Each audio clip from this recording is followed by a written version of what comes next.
El título de la conferencia de la doctora es Costumbres funerarias en la historia de México, el México antiguo y la Nueva España. La doctora es muy conocida, pero para quien no tenga datos sobre ella, me gustaría hacer una muy breve presentación. La doctora Ana Rita Valero de García Lascurain tiene la licenciatura en etnohistoria otorgada por la Escuela Nacional de Antropología e Historia. Grado de maestro en Historia y Etnohistoria otorgado por la División de Estudios Superiores de la Escuela Nacional de Antropología e Historia. Y doctora en Antropología por la Universidad Nacional Autónoma de México. Algunas de sus actividades académicas: fue directora del Archivo Histórico José María Basagoiti del Colegio de San Ignacio de Loyola Vizcaínas, a quien le debe, por cierto, el colegio el gran trabajo que desempeñó la doctora en los archivos. Así que muchas felicidades a la doctora.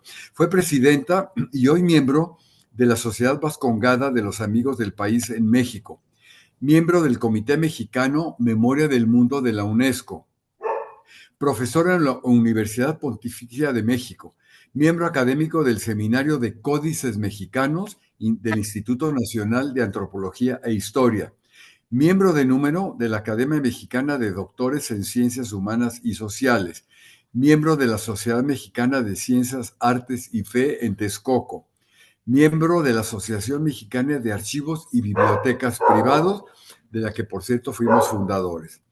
Fundadora y miembro de la Red de Bibliotecas y Archivos del Centro Histórico.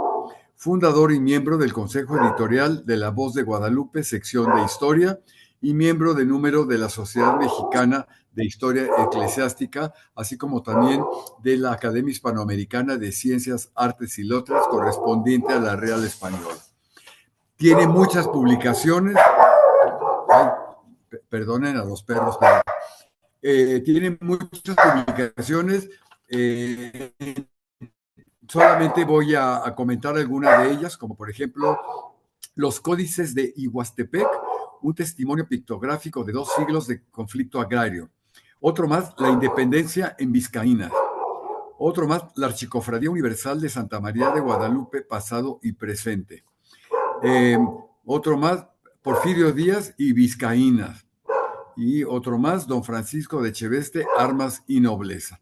Pero coordinadora del libro Vizcaínas, 250 años de vida en el colegio a prueba de tiempo. Asimismo, numerosos artículos sobre la época prehispánica y virreinal en revistas especializadas. Pues, Ana Rita, te damos la más cordial bienvenida, te escuchamos con gran gusto y al final, si habrá algunas preguntas, bueno, pues la veremos al público. Tenemos 56 seguidores, muchísimas gracias por seguirnos y le damos la palabra a Ana Rita Valero. Adelante, Ana Rita. Una de las definiciones más complejas y más completas de la muerte que se han hecho es la de su santidad Juan Pablo II, quien la define como la síntesis definitiva de la acción destructora tanto en el organismo corpóreo como en la psique. Esta angustiosa circunstancia obliga a entrar en una dimensión de profunda reflexión. Surge entonces el pensamiento en el más allá. Por ejemplo, sabemos que desde el preclásico mesoamericano, en el pensamiento de las comunidades indígenas, la muerte ocupó un lugar preponderante. Tanto la arqueología como la antropología física, la iconología y el estudio de las fuentes escritas muestran un pensamiento muy armónico entre los conceptos sobre la muerte que ellos tenían y su relación con la vida. Abundan en la extraordinaria escrituraria mesoamericana las menciones de la muerte, nada menos que en ese portento que es el Códice Borgia, o en el Dresde, o en el Vindobonensis, o en el de los Postecas, o en el Florentino. Se hacen gala de los temas mortuorios. Y lo mismo se puede decir de su poesía. Allí están los cantares mexicanos o su arte escultórico, que no solo mencionan a la muerte, sino que la ensalzan con verdadera sensibilidad. Los hombres del México antiguo pensaban que el alma era inmortal y que tras la muerte entraría en una dimensión de carácter permanente. Pero, a diferencia de nosotros, a diferencia del cristianismo, ellos sostenían que esta nueva dimensión estaba determinada por la forma en la que el individuo moría y no por su conducta, como en el caso de nosotros. Por ejemplo, las almas de los que morían de muerte natural se tenían que ir al Mictlán, lugar de los muertos, donde tenían que llegar después de 4 años de enfrentarse a un viaje dificilísimo, muy fatigoso, muy duro, lleno de obstáculos y de peligros. Pero una vez que el alma lograba vencer todas esas penalidades, alcanzaba el descanso eterno en el Mictlán, donde reinaba Mictlantecutli y su mujer Mictecacihuatl. A estos muertos, digamos comunes y corrientes, los incineraban, ponían sus cenizas en una bolsita y las enterraban en la casa. Los niños, por su parte, ellos tenían otro tratamiento muy bonito. Los irían al Tonacacuautitlán, árbol de los mantenimientos, un lugar precioso en donde abundaban toda clase de alimentos. Entonces las almas de los niños se convertían en colibríes que iban a estar chupando flores por toda la eternidad, era como un precioso paraíso. Pero aparte, los bebecitos, esto eran los niñitos, los bebecitos se quedaban para siempre en el Chichihuacuauco, árbol de la mamazón. ¿Qué quiere decir esto? Era un árbol que constantemente estaba destilando leche. Entonces estaban muy contentos allí los bebecitos tomando su lechita todo el tiempo. Había además otros destinos para las almas. Por ejemplo, los que morían por causas relacionadas con el agua, como los ahogados o los que morían fulminados por un rayo. Todos estos iban al Tlalocan. Acuérdense que Tlaloc es el dios del agua, ¿no? Un paraíso acuático donde reinaba Tlaloc, lo que refleja la importancia que le daban al agua, siendo como eran los pueblos de agricultores. Luego, los guerreros, los que morían en el campo de batalla o en misiones políticas, se les enaltecía con gran solemnidad. Y es que las honras fúnebres de los guerreros tenían por objeto exaltar los valores épicos del imperio Mexica Tenochca, un imperio expansionista, intensamente militarista. Entonces, así los preparaban. Primero les pintaban el cuerpo y los arreglaban con sus insignias a estos guerreros. Luego venía la velación, que podía durar hasta 4 días, la velación en su casa. Después de la velación, los cremaban y llevaban las cenizas al Yohualtitlán, cerca de Culhuacán, o a Teotihuacán, o si la categoría del difunto era alta, la llevaban al Templo Mayor de México. Finalmente, la familia, sobre todo la viuda, tenía que guardar luto alrededor de 80 días, se aventaba más de 3 meses de luto la viuda, sin salir, sin peinarse, sin lavarse, llorando la partida de su guerrero. Y siguiendo el mismo espíritu plenamente militarista, a las mujeres que morían en el parto se les consideraba guerreras, porque se decía que llevaban en el vientre a un combatiente. Entonces, tanto los guerreros como las guerreras pues serían premiados volando junto al sol. Ellos iban al sol y allí volaban con el sol a todo lo largo de su viaje. Y después de 4 años de estar volando con el sol, ya los mandaban se convertían en colibríes como los niñitos. Era el paraíso total para los guerreros. Ahora, que las honras fúnebres de los emperadores de México, eso sí, eran eventos importantísimos que servían para reconfirmar el poderío estatal. empezando por invitar a los altos dignatarios de los señoríos vecinos a que asistieran a Tenochtitlan al pésame. Y esto lo hacían también con pues, motivos políticos y diplomáticos, ¿no? Para señalar el poderío de los tenochos. Huelga decir que los tlatoanis vecinos acudían interesadísimos a dar su pésame. Solo para darnos una idea. Para el entierro de Ahuizotl, el primero, el anterior a Moctezuma, llegó Netzahualpili de Texcoco a dar el pésame, rodeado de una gran comitiva con regalos de oro, de joyas, de mantas riquísimas, de plumas preciosas para ofrendarle al muerto. Pero sobre todo, lo más valioso que llevaba Netzahualpili eran 10 esclavos para que los sacrificaran en honor del muerto. Y lo mismo hacían los de Totoquihuatzin, lo hizo Totoquihuatzin de Tacuba, y los señores de Chalco y de Xochimilco y de la Tierra Caliente y de Churubusco y los otomíes de Xilotepec. Salta a la vista su peso político y diplomático, el peso tan fuerte que tenía este evento, y por eso se tenía que planear con gran cuidado.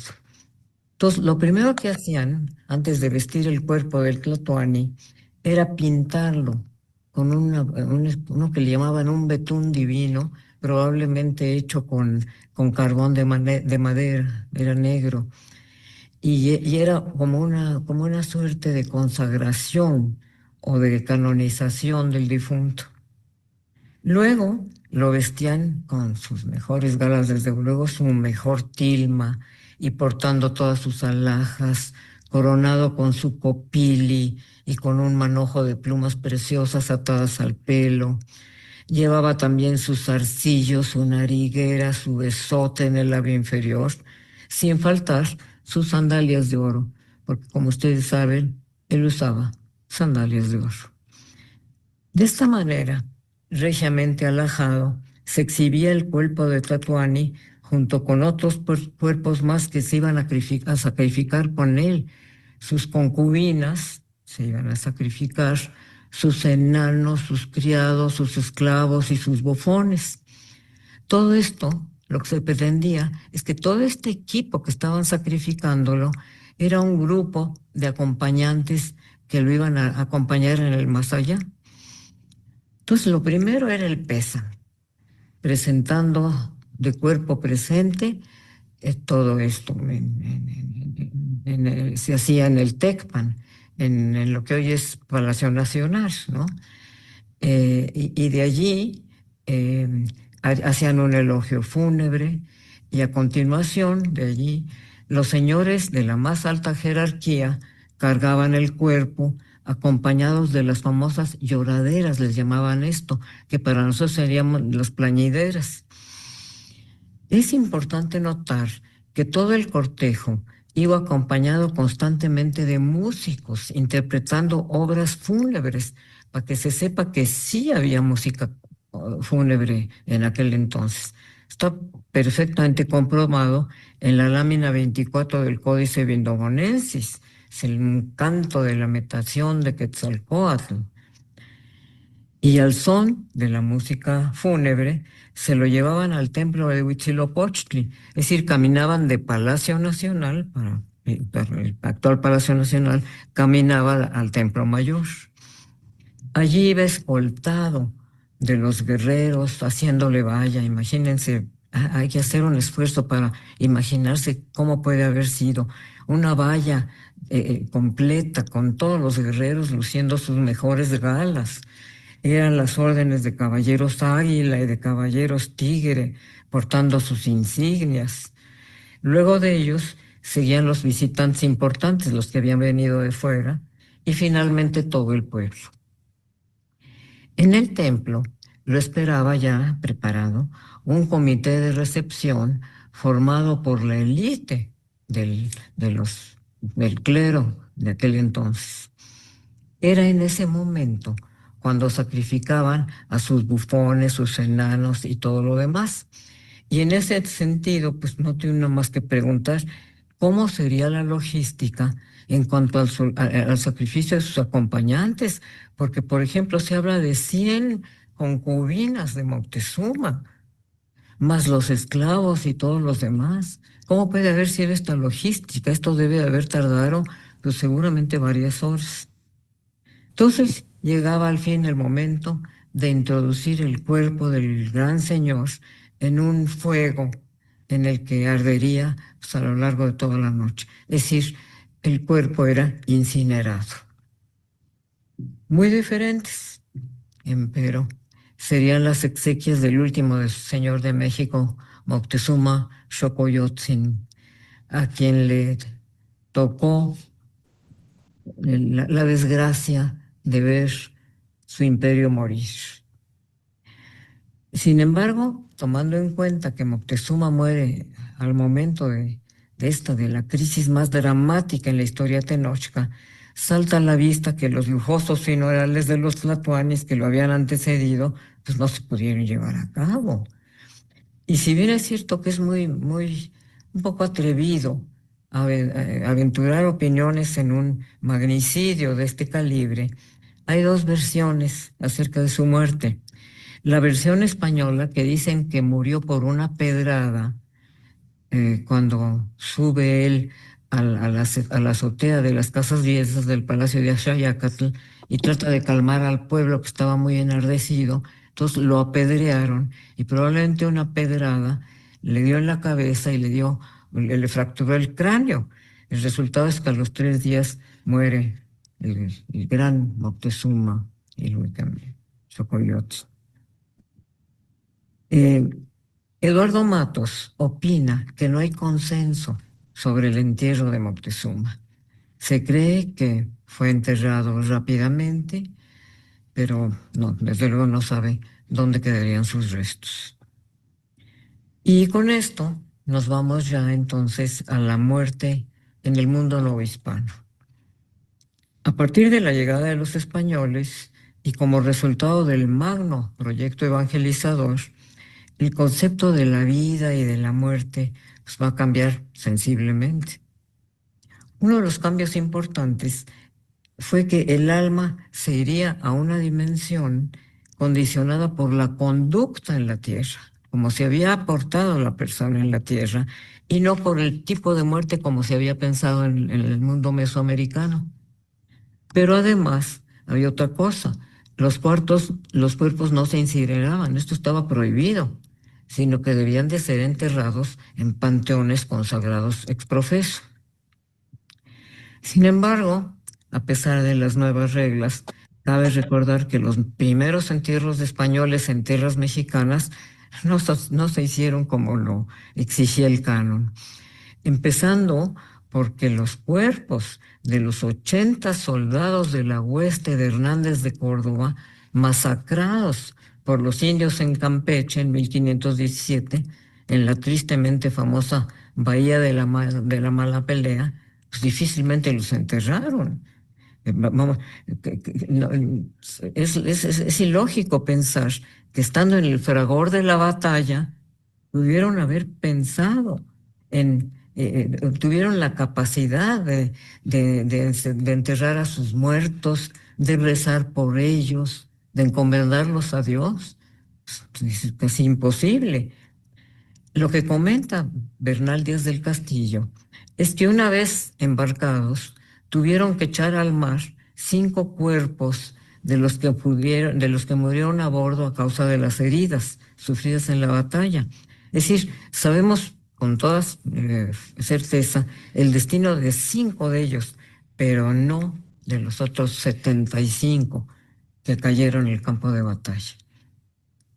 Peor suerte corrieron las decenas de españoles durante la retirada de la Noche Triste. Murieron hundidos en el lodo pantanoso de la calzada de Tacuba, en las afueras de Tenochtitlan, más o menos a la altura de donde ahí está el museo Franz Mayer. Y mucho peor suerte tuvieron los 40 españoles que esa misma noche, después de haberlos arrastrado por la escalinata del templo de Huitzilopochtli, vivos les extrajeron el corazón, haciendo gran fiesta con sus carnes, como cuenta Tezosomoco. Pero si ellos sufrieron, mucho más sufrieron los indios. Se sabe que al resultado de la conquista, las pérdidas humanas fueron avasalladoras. Sagún habla de que los mexicanos murieron más de 240,000, dice el padre Sagún, y entre ellos casi toda la nobleza mexica. Nos preguntamos qué habrá pasado con los cuerpos de estos 240,000, porque según las crónicas, los cadáveres y los cuerpos despedazados se hallaban por todas partes, tanto que el hedor era insoportable y ni siquiera se podía caminar. No hay duda de que la toma de Tenochtitlan fue un verdadero holocausto del pueblo mexica, como se puede ver en el Icnocuicatl, aquel canto triste que escribió uno de los poetas Tenochca con lágrimas en los ojos y el corazón destrozado, y que recogió su dolor con estas palabras que ustedes conocerán. En los caminos yacen dardos rotos, los cabellos están esparcidos, destechadas están las casas, enrojecidos tienen sus muros. Gusanos pululan por calles y plazas, y están las paredes manchadas de sesos. Rojas están las aguas cual si las hubieran teñido, y si las bebíamos eran agua de salitre. Golpeábamos los muros de adobe en nuestra ansiedad. Llama la atención en esa circunstancia tan dramática, llama la atención que menos de 4 décadas después, en esas mismas calles sembradas de cuerpos, se hayan celebrado con extremo lujo las honras fúnebres en honor de Carlos I de España y V del Sacro Imperio Romano Germánico. La iniciativa, como ustedes saben, partió de don Luis de Velasco, quien le encarga a Claudio de Arciniega hacer el proyecto de un gran túmulo imperial alrededor del cual se llevaría a cabo el funeral. Dicen que resultó tan lujoso el túmulo, digamos, mexicano, que superó a los túmulos construidos para la misma ocasión en la Catedral de Bruselas y en la iglesia de San Benito de Valladolid.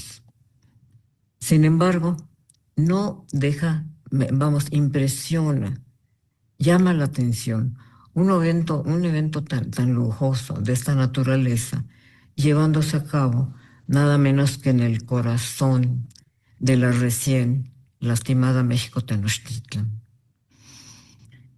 Y hablando de entierros lujosos, conocemos con todo detalle los honores conferidos a don Fray Juan de Zumárraga. Él fallece un cuarto de siglo después de la caída de Tenochtitlan, tras haber fundado el arzobispado de México, uno de los más grandes del mundo. Su última semana la había pasado en el pueblo de Ocuituco, preocupado por confirmar a 14,500 indios antes de morir, lo que lo agotó. Y ya muy lastimado se lo traen para México y allí muere. Cuentan que la noticia de su fallecimiento, ocurrido, dicen las fuentes, a las 9 de la mañana del domingo infraoctava de Corpus de 1548. Cuentan que esta noticia se supo de inmediato por toda la ciudad y que provocó una gran consternación por el amor que la gente le tenía a su obispo. A sus exequias acudieron todos, empezando por el virrey don Antonio de Mendoza y la audiencia, vestidos todos de lobas, ese traje especial de luto negro.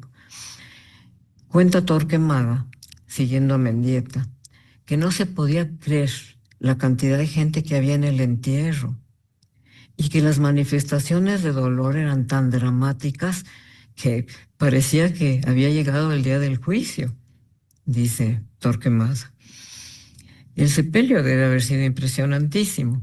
Se cuenta que todos lloraban, todo el pueblo lloraba con tal consternación que no se podían oír los oficios por los alaridos del pueblo inconsolable al despedir a su obispo por última vez.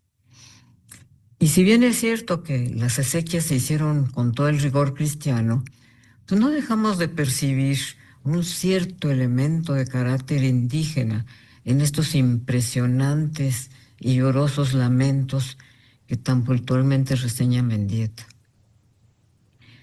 El señor obispo había ordenado que quería que lo enterraran en San Francisco de manera humilde, en el convento de San Francisco con sus hermanos, los franciscanos. Pero no le cumplieron porque debido a su alta investidura se decidió sepultarlo en la catedral, del lado izquierdo del altar, a donde reposaría solo por breve tiempo. Alrededor de 35 años después, ya hacia finales del siglo XVI, se decidió bajar el nivel del piso de la catedral y tenían una obra importante allí, así como las gradas del altar mayor, justamente donde descansaba el señor Zumárraga, lo que provocó que se tenían que exhumar sus restos para llevar a cabo la obra. Entonces, por aquel entonces, era canónigo de la catedral un tal Pedro Nava, hijo de padres nobles de la capital novohispana y admirador del primer obispo. Entonces, este sacerdote, movido por el deseo de ver los restos de tan digno personaje, convenció a uno de sus hermanos, uno de los canónigos, Alonso de Nava, y al sacristán, que se llamaba Alonso Jiménez, los convenció de que abrieran a escondidas la sepultura, aprovechando que la obra se estaba haciendo en catedral. Entonces, con gran sigilo, en la oscuridad de la noche, excavaron lo suficiente como para poder desclavar una de las tablas laterales del sepulcro y por allí se asomaron al interior. Cuentan ellos que lo primero que percibieron fue un aroma muy agradable que emanaba del interior. Y luego, a la luz de una vela, fíjense qué cosa tan macabra, a la luz de una vela, pudieron ver el cuerpo de Fray Juan exactamente como lo habían enterrado 35 antes. Yacía con las manos en actitud orante y en los dedos los anillos pastorales. Estaba vestido de pontifical, con la costulla blanca, guarnecida de plata y con su mitra de raso sobre la cabeza. Un evento tan tenebroso provocó que los violadores, con profunda emoción, tanto que se les dice que se les erizaron los cabellos de la cabeza, pues estaban muy nerviosos. Sin embargo, a pesar del sobresalto del momento, no pudieron vencer la tentación de llevarse alguna reliquia del señor obispo. Entonces le quitaron el anillo de oro con una pequeña esmeralda que era símbolo de su oficio episcopal, el anillo de obispo.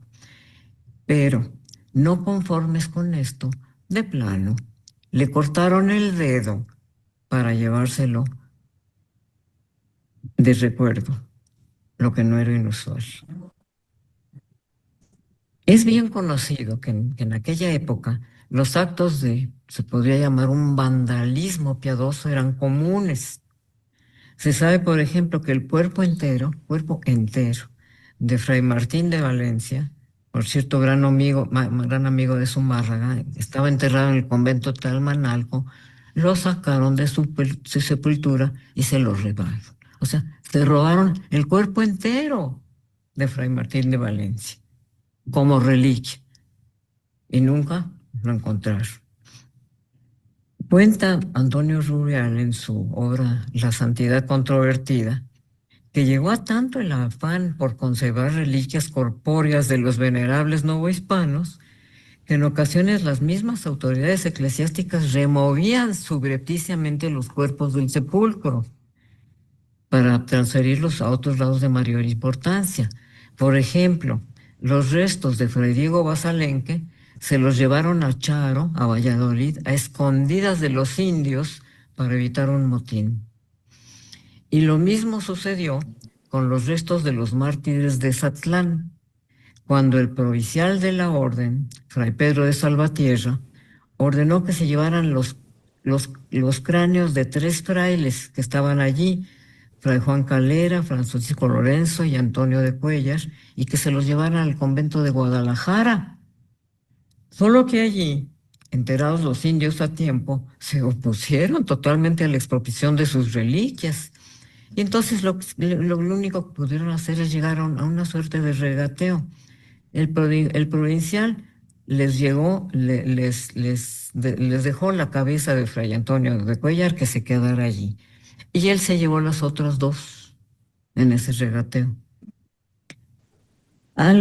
Cuentan, por cierto, que estas calaveras fueron recibidas en Guadalajara al son de trompetas y chirimías, escoltadas por el provincial de los franciscanos y por varios de los indios de Ezatlán. Algo similar ocurriría con los restos del venerable Gregorio López, los que, para no enardecer a los indios de Santa Fe, fueron llevados subrepticiamente a la iglesia de San José de la Ciudad de México. La idea era llevárselo a España, donde quedaría en el convento de la Encarnación de Madrid. Sin embargo, por orden del obispo Fray Manso de Zúñiga, desprendieron el cráneo del resto del cuerpo para conservarlo en México. Miren, a la luz de todos estos recuerdos, llama la atención, ahorita que estamos por terminar el siglo XXI, que sigue habiendo la pasión por por las reliquias, como se puede ver en la reliquia de primer grado de San Judas Tadeo, que ha pasado todo el año recorriendo toda la República, con filas enormes en todas partes para poderlo ver. Y ayer ya anunciaron que lo van a regresar a Roma nuevamente y ya de despedida se va a exhibir en la Catedral de México. Reliquia de primer orden. Ahora, como sería lógico suponer, pues no todos los novohispanos recibirían tan estrepitosas muestras de admiración. No obstante, el difícil trance de la muerte, fue para todos un acontecimiento de gran trascendencia, y no solo en lo devocional, sino también en lo social, al punto de que importantísimas sumas de dinero fueron canalizadas a la iglesia para el pago de misas de difuntos. Inmensa cantidad de capellanías se fundaron con tal fin. Allí están en el Fondo de Bienes en el Archivo General de la Nación. Pero además era necesario cumplir socialmente con la comunidad durante la velación, que era considerada como una obligación imposible de eludir. Sabemos casos de testamentos que el mismo testador dejaba de antemano cantidades importantes para que hubiera maíz, frijol y pollo para el día de su velación. En otras ocasiones, el testador mismo, antes de morir, dejaba pagadas sus propias misas. Se puede decir que la presencia de cláusulas testamentarias ordenando pagar misas de Requiem fue una constante a todo lo largo de la época colonial. Y por si fuera poco, estaban los gastos del entierro, no solo las misas, sino el entierro, la música, las exequias, las ceras, incluso de encarguitos que dejaba el difunto. Miren, los testamentos escritos en náhuatl muestran esta preocupación por solventar los gastos funerarios, tanto que en ocasiones los herederos eran tan fuertes estos gastos que en ocasiones los herederos tenían que vender propiedades valiosas del patrimonio familiar para cumplir los deseos del que había muerto. Fácilmente se percibe a través de los testamentos novohispanos, incluidos los de los indígenas, escritos en náhuatl, una muy seria preocupación por pagar los gastos funerarios. Ahora, una excelente respuesta a tan apremiante necesidad se encontró en las cofradías, que se instalaron, como ustedes saben, desde los primeros tiempos novohispanos, con tal éxito que fueron creciendo por todas partes. Se sabe que solamente en el Valle de México llegó a haber varios cientos de cofradías. Se puede afirmar que la mayoría de las villas o ciudades de la Nueva España tenían mínimo una o más, sobre todo en las áreas de mayor población como México, Puebla, Tlaxcala, Hidalgo, lo que indica que las cofradías operaron con gran eficiencia en Nueva España, y aunque hubo una lógica diversidad, ya que funcionaban en un escenario multicultural, sabemos que la mayoría de estas cofradías seguían un patrón básico mediante el cual ofrecían una serie de atractivos, por eso entraban allí los miembros. El primer atractivo era el de solucionarle al cofrade el problema de la muerte, lo que significaba organizar el velorio en su casa, pagar la cera para velar el cuerpo, pagar los que le llamaban paños mortuorios. Esto era en la casa. Ahora ya en el panteón, antes de enterrarlo, rezaban las vigilias y los responsos. Todo esto muchas veces con cruz alta, ciriales y dobles campanas. Y finalmente, lo más importante, la misa de Requiem, con responso por el descanso eterno del alma del difunto. Es decir, se necesitaba gastar en cera, en el estipendio de los sacerdotes, en los gastos del panteón. Sabemos con certeza, por ejemplo, que en el convento de San Francisco cobraba 12 pesos por derecho de enterramiento. Entonces, dentro de este escenario salta a la vista que las cofradías les proporcionaron a sus cofrades una enorme tranquilidad, porque les resolvían algo tan importante como era su tránsito al más allá, y no solo al momento mismo de la muerte, sino organizando el sepelio, afrontando los costos y sobre todo apoyándolo con oraciones y con sacramentos para lograr la salvación de su alma. Es decir, se trataba de garantizarle al cofrade, en la medida de lo posible, su acceso al cielo, su paso a la eternidad. Entonces, a manera de conclusión, cierro estos breves comentarios con una humilde, pues eso, conclusión. Hoy, a medio milenio de distancia, tenemos el privilegio de asomarnos indiscretamente al pensamiento íntimo que sobre la muerte tuvieron aquellos que nos antecedieron en estas tierras, lo que podemos considerar como un verdadero honor. En ese sentido, se puede afirmar que tanto en la centenaria cosmovisión del México antiguo como en la milenaria sabiduría del cristianismo occidental, el tránsito al más allá fue siempre un elemento fundamental. Muchas gracias. Muchísimas gracias, doctora Ana Rita, por esta magnífica conferencia que nos hace reflexionar sobre este tema y cómo esta revisión que acabas de hacer nos lleva a una revisión de la historia de la muerte, tanto en el mundo prehispánico como en el mundo virreinal. No sé si algunos de nuestros seguidores, por ejemplo, han bajado las criptas de catedral, sí, que es muy interesante cómo se ahí están algunos de los arzobispos de México. O otro tema que has tocado también que se desprende de la muerte, las reliquias, ¿no?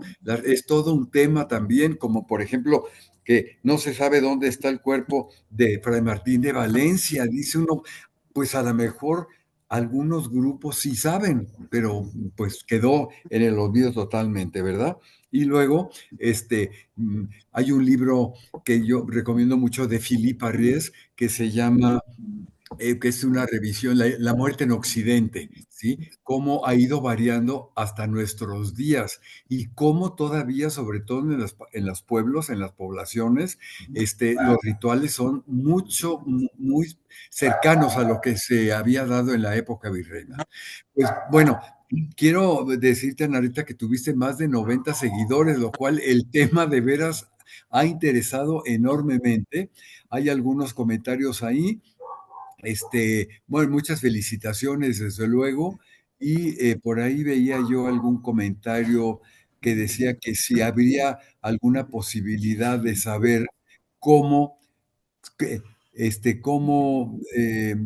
dice, excelente plática, felicidades, Ana Rita. ¿Tienes alguna noticia acerca de comidas rituales durante las exequias de los tlatoanis indígenas? Esa es una pregunta. O, otra más de Rosa Ortiz.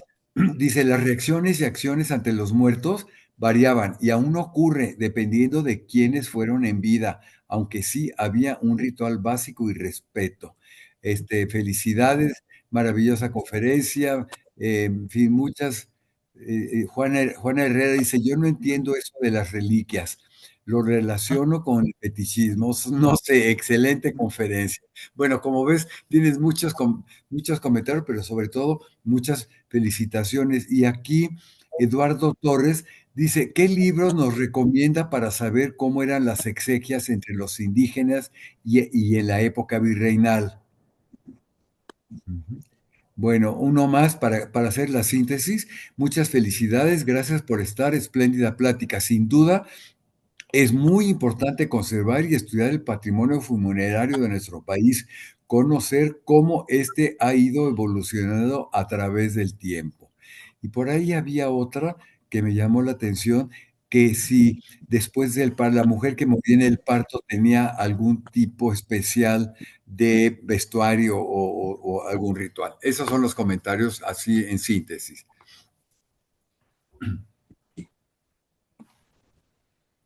Pues, No, ¿quieres que resuelva las preguntas? ujú. Pues sí, Manuel, ¿me sí, escuchas? sí, sí, te escucho perfectamente bien. Respecto al vestuario de las guerreras, no sabemos nada, ¿no? No es tan minuciosa la información. Realmente uno va pescando un poquito de aquí, un poquito de allá y un poquito de acullá. Lo interesante es que las consideraban guerreras. Eso era ya Claro. un rango de, pues hombre, de gran categoría. No somos el vestuario, normalmente las mujeres portaban sus, sus keshkemetls o sus tilmas, como todas las demás, pero Ujú. no sabemos que les hicieran el tratamiento de pintarles el cuerpo y todo eso, como hacían con los grandes señores. No sabemos, quizás lo podemos encontrar más adelante en algún momento.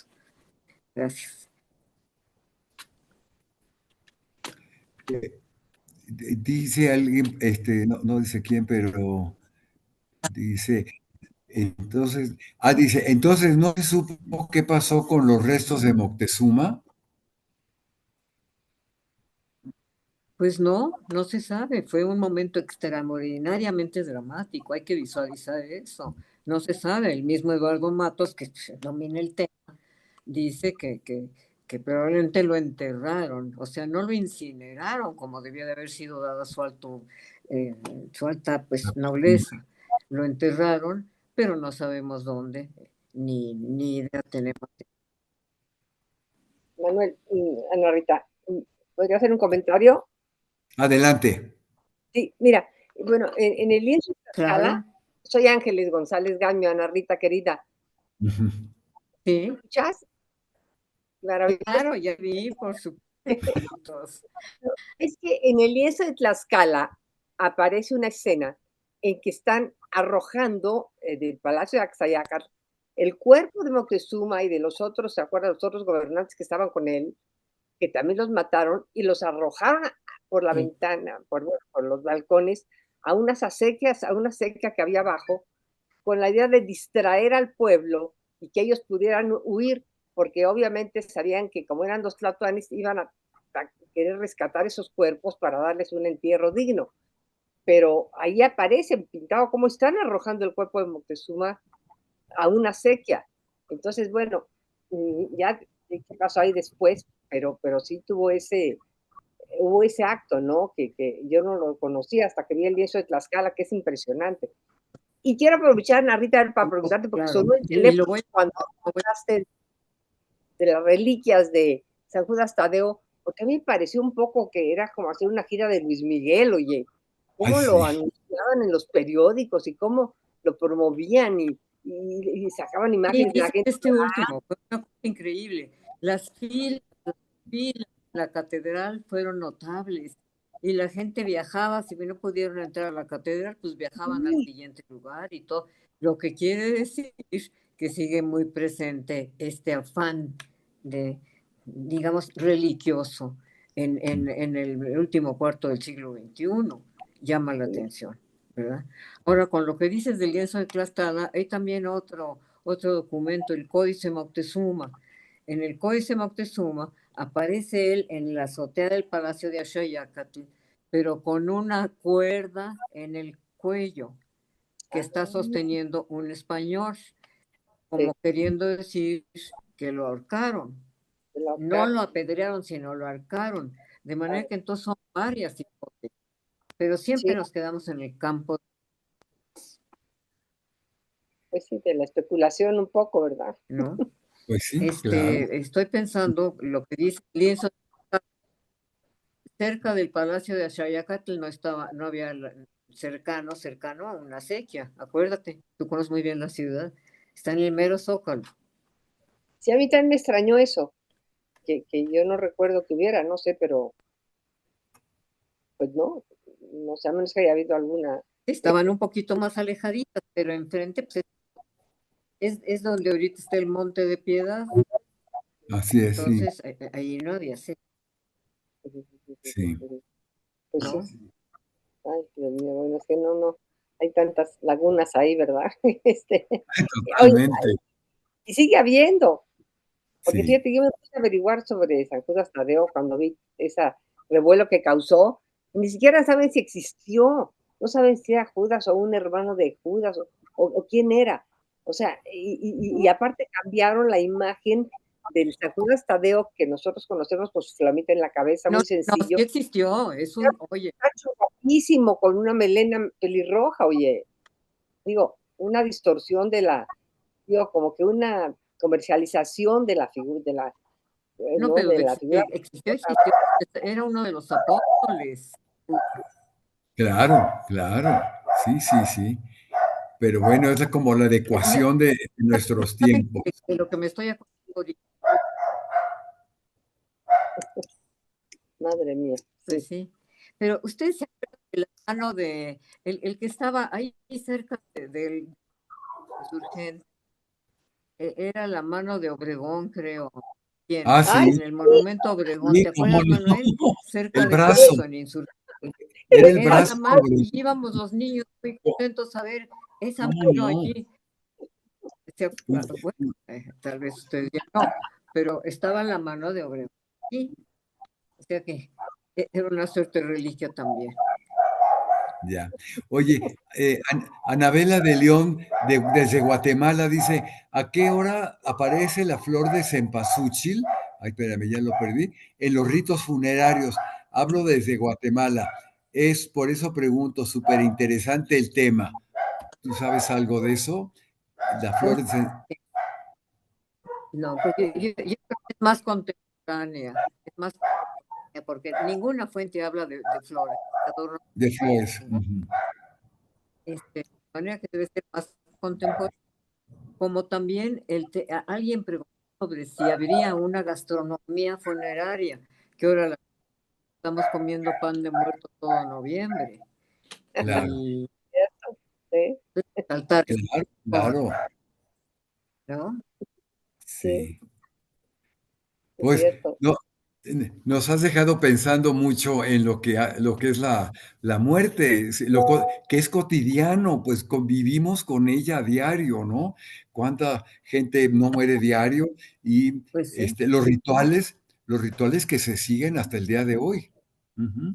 Sí, ibas a comentar algo, Ana Rita. sí, sí. Sí. No, Alguien, no sé si alguno de ustedes ha ido a Pátzcuaro, el, a Tzintzuntzan, que es una cosa extraordinaria de espectáculo, ¿no? Todo lo que allí se ve y se oye y se hace. Cada panteón es distinto del otro y están los niños allí sentados en las tumbas, con la abuelita, con todo el mundo. Hay unos panteones en donde se bebe mucho, es una borrachera tremenda. Otros no tienen ese perfil, tienen otro. Y bueno, sí, los altares en donde les la comida predilecta de la persona. Y ahora ya son claro. muy modernos porque le ponen papas sabritas y cosas así, ¿no? Pues sí, claro, claro. Sí, cómo no. Sí, todo Sí, lo que se va, entremezclando con lo de ahora. Dice, Fres, yo soy de Michoacán, dice, y creo que la muerte entre los purépechas es diferente. Me pregunto si hay alguna bibliografía, déjame ver aquí, si hay alguna bibliografía sobre el tema. No sé si eh, Sobre el tema alguna de bibliografía. Michoacán concretamente. No, dice alguna bibliografía sobre lo que están hablando, o sea, alguna bibliografía que pueda sugerir. Bueno, sí, está el de Antonio Rubial, La Santidad Controvertida. Él maneja perfectamente bien todo el tema de las reliquias, Antonio Rubial. Ujú, ya, sí. No, y de las reliquias, lo que a mí me llama mucho la atención es la continuidad de las reliquias. Me refiero, por ejemplo, lo que sucedió en el mes de octubre, de que sacaron el cuerpo de Santa Teresa, ¿sí? Y que causó mucha polémica también, porque el Ah, cuerpo de Santa Teresa, claro, pues fue muy, sí, fue muy, ¿cómo te diré yo? Como cortado en partes, ¿no? Porque en todos lados hay parte de Santa Teresa. Y ahora que sacaron el cuerpo, se veía el pie, pero lo demás, bueno, en fin, todo un tema, ¿no? Pero cómo sigue siendo un tema tan acudido hoy en día, ¿no? Las reliquias, por ahí alguien comentaba acerca de qué son las reliquias. Pues muchas veces en familia guardamos algo de algún antepasado como una reliquia, ¿no? claro. Pues sí, que, que sí, lo guardaba. Es presencia, pues, la reliquia, ¿no? sí, sí. Sí. Porque lo que pusieron un comentario aquí, alguien me dijo, cuidado, no se metan con, ¿cómo dijo? No hablen mal de San Judas, porque es Ah, canijo. sí. Lo vi. No, Y luego hay otro comentario muy interesante de Francisco Pérez de Salazar que dice, en Huaquechula, el ritual era beberse un té del agua producto de la limpieza del difunto, según un antropólogo poblano. Pues sí, pues es que no podía, híjole, ay, da para híjole. mucho, porque es un tema muy actual y quién Ujú. no tiene una reliquia en su casa de algo, ¿no? Pues sí, Bueno, pues sí. de ancestros, sí, como no de ancestros, Sí. pero no de santos, pero bueno. Pues completamente, pues ha causado muy buena impresión esta conferencia. Nos quedamos con el gusto de escucharte, de seguir profundizando en el tema y de volverte a escuchar pronto, porque tuviste una audiencia muy amplia, cosa que pues tus temas son muy interesantes y a nombre de la Academia Hispanoamericana de Ciencias, Artes y Letras y del Centro de Estudios de Historia de México, Fundación Carlos Slim, agradecerles a todos los que nos siguieron. Les recordamos que el último miércoles de mes, en general, se presenta una conferencia de alguno de los miembros de la propia academia, es decir, a partir del año entrante, en enero, porque con esta concluimos. Pues muchas gracias a todos los que nos siguieron, muchas gracias, Ana Rita, muchas gracias por tus comentarios, Ángeles también, y nos vemos pronto y muy adelantado. Feliz Navidad y Año Nuevo, porque ya no nos vemos hasta enero. Muchas gracias. Un Un abrazo, buenas noches. abrazo, muy buenas Chao. noches. Gusto en Hasta luego. verles.